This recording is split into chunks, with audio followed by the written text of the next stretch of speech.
일본 니케이 주가가 큰 폭으로 하락하면서 코로나19 사태가 일본 경제를 장기 침체 국면으로 끌고 갈 수 있다는 전망이 나오고 있습니다. 일본 정부가 오늘 경제 분야 지원 대책을 중심으로 한 코로나19 2차 긴급 대책을 발표합니다. 현지 상황 알아보겠습니다. 이경아 기자.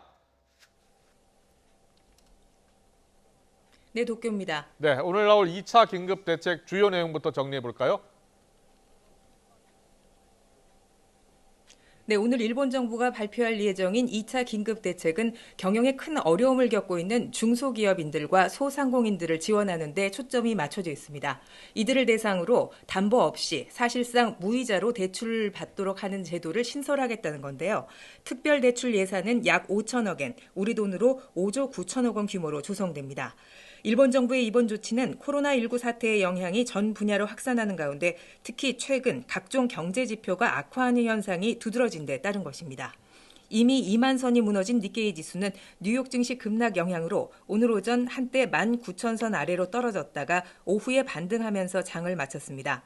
또 지난해 4분기 일본의 실질 국민총생산이 전기 대비 1.8% 하락했고 올해 전체 추정치도 마이너스 7.1% 성장이 예상된다는 일본 내각부 발표도 어제 나왔습니다.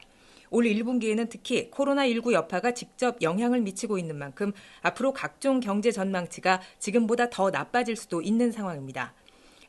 아소 재무성 장관은 오늘 기자들과 만나 이런 경제 상황에 대해 2008년 세계 금융 위기 당시와 같은 경기 악화는 아니라며 2차 대책 이후 추가 경제 대책이 있는지에 대해서는 말을 아꼈습니다.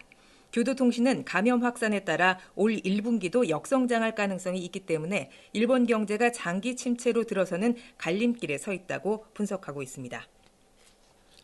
경기 악화 영향 속에 아베 총리 지지율도 계속 떨어지고 있다고요? 네, 그렇습니다.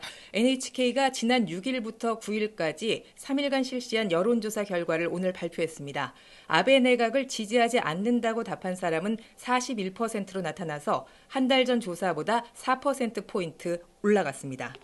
지지하지 않는 이유에 대해서는 응답자의 40% 가까이가 신뢰하기 어려워서라고 답했고 정책에 대한 기대를 갖기가 어렵다는 응답도 30%에 달했습니다.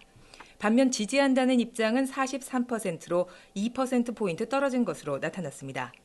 이번 코로나19에 대한 의견을 묻는 질문에는 응답자의 74%가 대단히 불안하다 또는 어느 정도 불안을 느낀다 이렇게 답했습니다.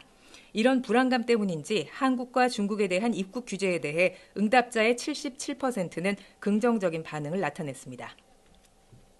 그리고 일본 정부가 이제 이탈리아도 입국 거부 대상에 포함시켰습니까?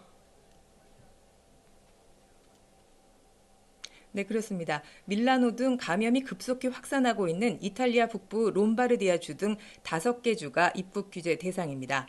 유럽 국가 가운데 입국 거부 대상에 포함된 것은 이탈리아가 처음입니다. 이번 조치는 한국에 대한 입국 규제 이후 일본 국회에서 한국보다 감염자가 많은 이탈리아는 왜 입국 규제 대상에 포함시키지 않느냐, 입국 규제의 기준이 도대체 뭐냐 이런 야당 의원들의 질타가 이어진 뒤에 나온 겁니다. 어제 아베 총리는 국회 답변에서 필요할 경우 이탈리아도 대상에 포함시키는 것을 검토하겠다고 밝혔는데요. 하루 만에 이런 조치가 나온 겁니다. 이번 입국 거부 역시 해당 지역에서 14일 이내 체류한 외국인들을 대상으로 시행하게 됩니다. 지금까지 도쿄에서 YTN 이경아입니다.